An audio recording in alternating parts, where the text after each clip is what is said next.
It started on an ordinary Tuesday morning, the kind that seemed harmless, quiet, and uneventful, until the letter appeared on the doorstep. The sun had barely risen over Maplewood Estates, the kind of pristine suburban neighborhood where every lawn was precisely 2 inches tall and every mailbox matched the same dull shade of beige. The houses looked identical, as though stamped out of a catalog. It was the kind of place where the air smelled faintly of fresh mulch and control. The envelope was white, thick, and embossed with the HOA's official seal, a golden tree encircled by the words Maplewood Homeowners Association. It had been slipped under the doormat, slightly damp from morning dew. There was something about it that made the stomach twist, the way an unexpected bill does. It carried that quiet weight of inconvenience dressed up as formality. Inside, the letter was written in crisp, overly polite language, the kind that hides a threat behind every sentence. It began with an acknowledgement of community spirit and pride in our shared environment. Then came the pivot, the part where politeness turned into punishment. The notice stated that the homeowner, referred to as Ms. Lauren Carter, was in violation of the Maplewood Estates pet policy. Her dog, Buddy, a mixed-breed rescue with the unmistakable look of a shepherd and a smile that could melt stone, was deemed to be non-compliant with breed standards. There was a clause, obscure and barely legible, buried within the association's bylaws, something about no pets exhibiting the physical characteristics of restricted breeds. It didn't specify what those breeds were. It didn't explain how physical characteristics were determined. It was a rule designed for interpretation, and the interpretation depended on who held the power. The letter concluded with an ultimatum. Either remove the dog from the premises within 14 days or face daily fines and potential legal action. Lauren stood in her kitchen, holding the letter in one hand and her coffee mug in the other, the steam curling upward in quiet defiance of the world suddenly shifting beneath her. Buddy, unaware of bureaucratic cruelty, wagged his tail and rested his head against her leg. He didn't know he had been judged, labeled, and condemned by people who had never met him. That evening, she took him for a walk around the neighborhood. The sidewalks were smooth, the hedges symmetrical, and the air heavy with the unspoken hierarchy of Maplewood. Neighbors waved, but their eyes flicked toward the dog, their smiles tight. She noticed how the greetings felt different now, cautious, measured, as if a memo had gone out warning of the woman with the non-compliant pet the end of the street. The HOA office sat behind a wrought iron gate, its lights still on. Inside, through the window, she could see the silhouettes of people, tidy, pressed, and smug, sitting around a long wooden table. The president, a man named Gerald Whitman, was known for his unbending devotion to community order. He had once fined a resident for hanging wind chimes. Another had been written up for leaving a trash can visible 5 minutes past collection time. He was the kind of man who believed rules were sacred, but empathy was negotiable. Lauren didn't sleep much that night. The letter sat on the counter, glaring up at her every time she walked by. She thought about Buddy's first night in her home, how he had arrived trembling, ribs visible beneath matted fur, terrified of every sudden sound. How he had slowly learned to trust, to sleep, to breathe again. She couldn't let anyone take that from him. Over the next few days, she started researching the HOA's rules. The document was dense, 47 pages long, written in a language that tried to sound official but mostly came across as self-important. She discovered something interesting buried deep within the text. Any member of the community could run for a position on the board. Elections were held twice a year, and the next one was only a month away. She began talking to neighbors, discreetly at first. She learned that she wasn't the only one frustrated with the HOA's rigid enforcement. There was the retired teacher who'd been fined for having unauthorized potted plants. The young couple reprimanded for painting their front door a shade too bright.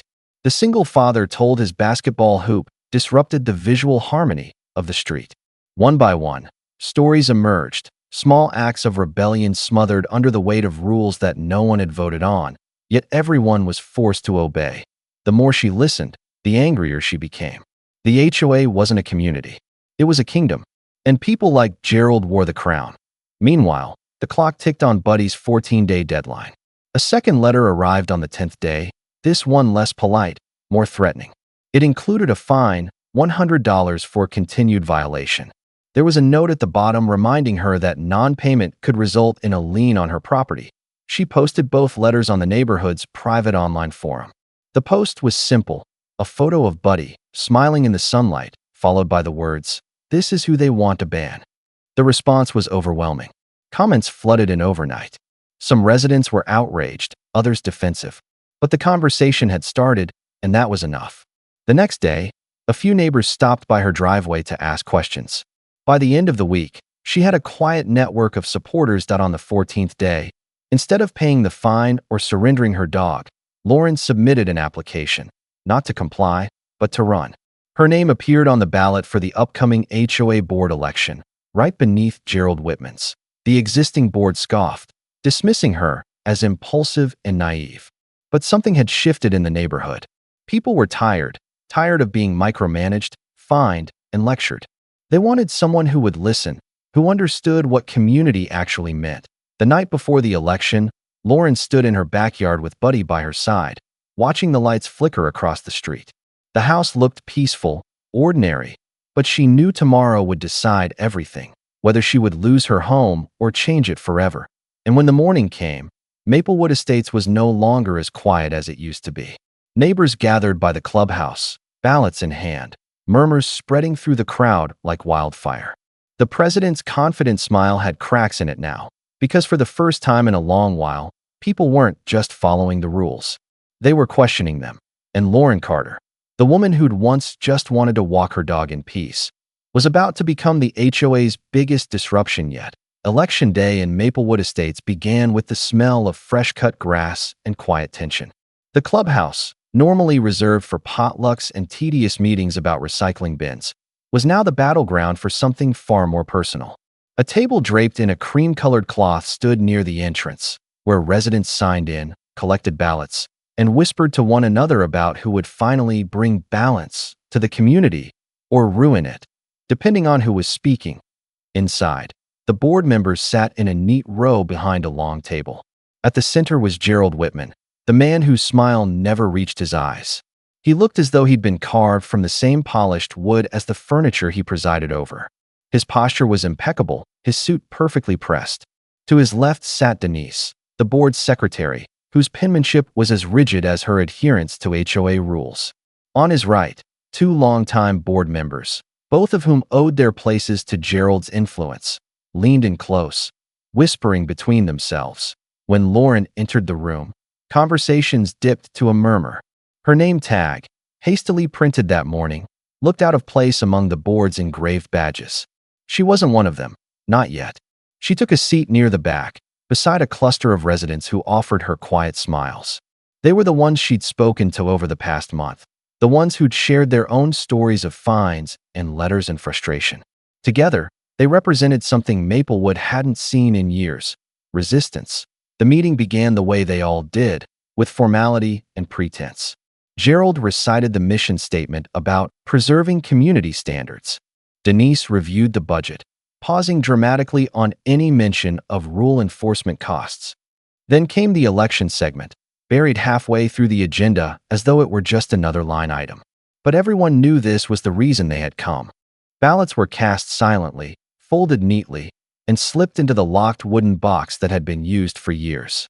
When the final vote was placed, Gerald cleared his throat and announced that the results would be tallied by the board privately, in accordance with procedure. It was, of course, an opportunity for control. The wait stretched into hours. Some residents left, muttering under their breath. Others lingered, watching the clubhouse windows where shadows moved behind drawn blinds. It was nearly dusk when the doors reopened and the board reappeared, faces composed but pale. Gerald stood at the front again, holding the results. His voice was steady, but his jaw twitched ever so slightly. He announced that, by a margin of only 3 votes, Lauren Carter had been elected as a member of the Maplewood Homeowners Association Board. For a heartbeat, silence filled the room. Then came the applause, hesitant at first, then growing, spreading through the crowd like the breaking of a dam. A few people clapped louder than others, defiant, joyful. Gerald's expression didn't change, but his knuckles whitened as he gripped the podium. From that day on, everything in Maplewood Estates began to shift, Lauren attended her first board meeting as a member the following week. The atmosphere was thick, brittle, like a glass on the verge of shattering. Every decision was scrutinized. Every suggestion she made met with cold formality. Gerald spoke to her in the way one might to a child holding scissors, slowly, carefully, with condescension laced in every word. But she listened. She learned. She reviewed budgets, policies, enforcement logs. She discovered how the HOA spent thousands of dollars each year on compliance contractors whose sole purpose was to patrol the neighborhood and photograph violations. She saw the pattern of fines, how they disproportionately targeted newer residents, families with pets, and anyone who dared to paint outside the approved color palette. It wasn't about maintaining beauty. It was about maintaining control. One night, while reviewing records at home, she found something else, something small but powerful. A copy of the original community charter, filed decades earlier, before Gerald had even moved in. The earliest version had no mention of pet restrictions at all. The breed standards clause had been inserted only 6 years ago, during a board revision session that had suspiciously gone unrecorded. Lauren's heart pounded as she read. The clause that threatened Buddy wasn't just cruel, it was illegitimate. The next morning, she brought her findings to the board. She presented the documents calmly, though her hands trembled beneath the table. She pointed out the discrepancies, the missing signatures, the absence of community approval that should have been required for any rule change. The room was silent. Denise's pen stopped moving. Gerald's expression hardened. He leaned back in his chair, the kind of smile returning that wasn't a smile at all. He said that records could be misfiled, that interpretations vary, and that her tone was bordering on disrespect. It was clear. He wasn't going to back down. But now she knew where the cracks were. In the weeks that followed, Lauren began organizing, quietly, methodically. She spoke to residents again, not about her dog, but about what she'd found. She showed them the documents. She explained how the fines they paid went toward the enforcement team that stalked their driveways with cameras. She told them how the rules could be changed, how community votes could override board decisions. If people showed up, IT started with small acts. A few neighbors refused to pay minor fines. Others began attending meetings, something that hadn't happened in years. Conversations buzzed in driveways, over fences, in the aisles of the local grocery store. The whisper of rebellion became the hum of awakening. Meanwhile, Gerald fought back. Notices went out claiming misinformation was being spread. A newsletter appeared in mailboxes describing certain members as disruptive and uncooperative. Rumors circulated about Lauren's job, her finances, even her dog. Anonymous complaints appeared in her mailbox, written in tidy handwriting that looked suspiciously like Denise's. But for every attempt to silence her, more people listened. More neighbors began to question. And for the first time in Maplewood's history, the HOA meetings were standing room only. Then, one afternoon, just as the tension reached its peak, a letter arrived.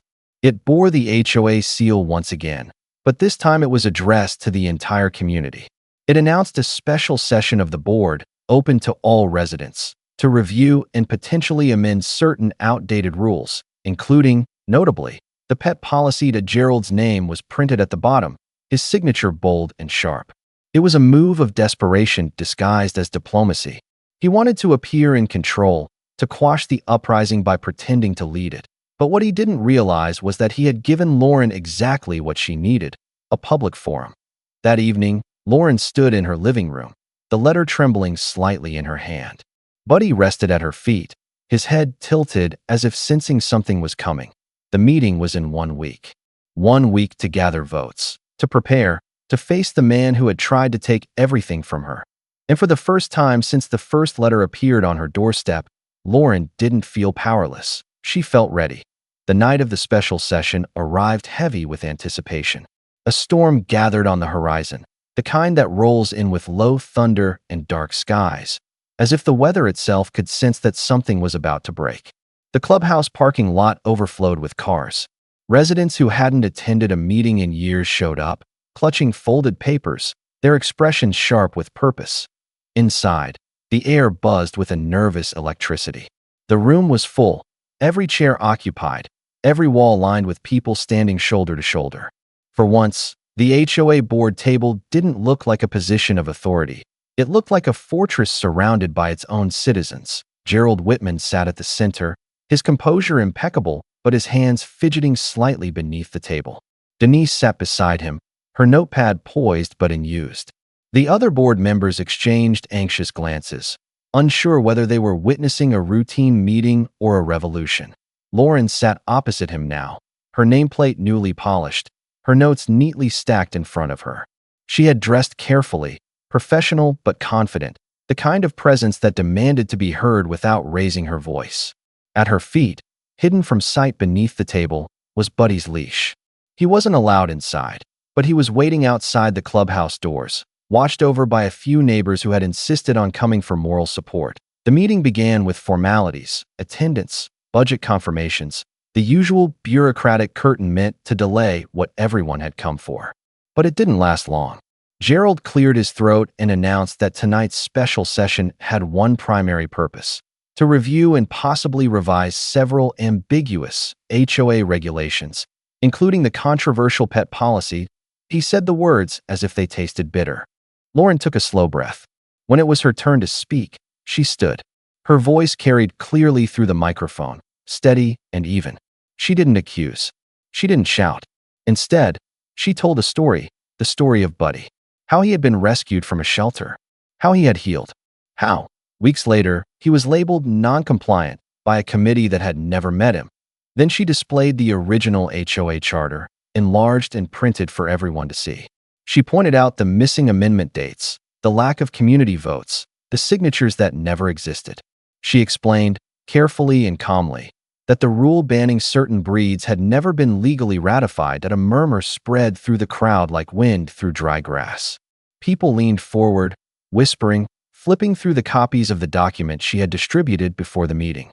For many, it was the first time they had seen how easily a few people could twist a community's rules to their liking. Gerald interrupted once, then twice, claiming procedural violations, accusing her of grandstanding. But the crowd was no longer his to control. Every word he spoke only made him smaller. When Lauren finished, she didn't sit down right away. She let the silence hang, heavy and expectant. Then she looked out across the room and asked a single question. Did this community agree to these rules, or were they imposed on us? The question settled like a challenge, and no one rushed to answer. A vote was called. For the first time, the residents themselves would decide whether to strike down the pet restriction clause and review all HOA amendments made without transparent voting. It wasn't just about dogs anymore. It was about ownership, fairness, and the quiet indignities people had accepted for too long. Ballots were distributed, filled, and collected. The board members sat rigidly as volunteers, ordinary residents, not the board's usual insiders, counted each one aloud. The sound of paper shifting filled the room like the ticking of a clock. When the final count was read, the result was decisive. The rule was repealed. Applause erupted. Not polite applause, but the raw, thunderous kind that rises from people who have finally been heard. Some laughed, some cried, some simply sat back in disbelief. It was the sound of relief, of change, of something that had been broken finally snapping back into place. Gerald didn't clap. His face was pale, his posture rigid. He made a brief statement about respecting democratic process, though the words barely concealed his fury. He adjourned the meeting early, citing administrative review, and left the room without shaking hands. For the first time in years, the king of Maplewood Estates walked away without his crown. When the crowd began to thin, neighbors surrounded Lauren, thanking her, hugging her, promising to volunteer for future votes. Someone opened the clubhouse doors, and there was Buddy, tail wagging, eyes bright, as if he somehow knew. The residents gathered around him, petting him, laughing. The dog they had once been told didn't belong was now the symbol of everything they'd reclaimed. The days that followed were a whirlwind of transition. The board held emergency sessions to review other outdated or invalid policies. The fines stopped. The patrol contractors were dismissed. Residents began to paint their doors the colors they wanted, plant the flowers they liked, and hang wind chimes again. For the first time in years, Maplewood Estates looked less like a picture in a brochure and more like a place where people actually lived. Gerald quietly resigned 2 months later, citing personal reasons. Denise followed soon after. By spring, the board was composed almost entirely of new members, people who had once been fined, warned, or silenced. Lauren was elected president by unanimous vote. Her first official act as HOA president wasn't grand. It wasn't ceremonial. It was simple. She rewrote the opening line of the HOA's mission statement that IT used to read, to preserve the beauty, uniformity, and standards of Maplewood Estates. Under her leadership, it became, to protect the rights, individuality, and sense of home for every resident of Maplewood Estates. A small change in words, but a massive one in spirit. Months later, on another quiet Tuesday morning, Lauren walked Buddy down the same sidewalk where it had all begun. The lawn still glowed with dew, the air still smelled faintly of mulch, but now, the neighborhood felt alive. Children played on driveways without reprimand. Someone had put up a little free library by the park. The sound of laughter replaced the hum of feared. As she walked, she passed the old HOA office.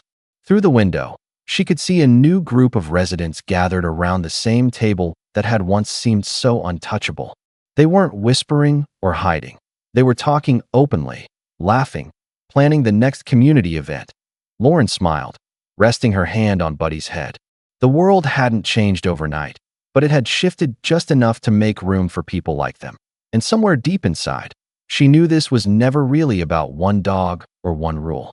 It was about what happens when someone decides that being silent is no longer an option.